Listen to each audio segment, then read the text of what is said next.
Les enfants vivant avec handicap mental ont droit à la vie, notamment les autistes. Voilà pourquoi Madame Reine Pembe Asilo, présidente de la Fondation Autisme RDC, appelle le parent à la considération de ses enfants, car la Bible dit que les enfants sont une bénédiction venant de l'Éternel. Donc c'est très important dans un pays où il n'y a pas forcément d'institutions valables, il n'y a pas forcément de diagnostic posé correctement, il n'y a pas forcément d'accompagnement finalement quotidienne pour les personnes qui vivent dans cet état, parce qu'on parle beaucoup d'enfants autistes, mais ces enfants grandissent.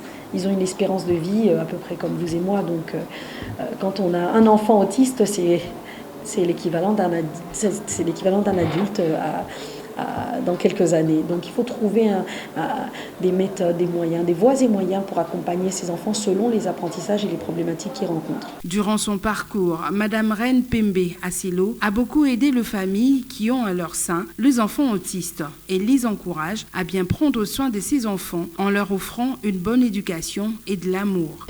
Donc accompagner les familles qui vivent avec l'autisme, c'est leur donner les moyens d'avoir suffisamment de connaissances, suffisamment de courage, suffisamment de résilience finalement, au lieu de vous dire qu'akobika, bikate, on s'en fout. Ce qui est important, c'est que vous avez un enfant qui est dans l'état dans lequel il est. C'est une personne qui est dépendante de vous.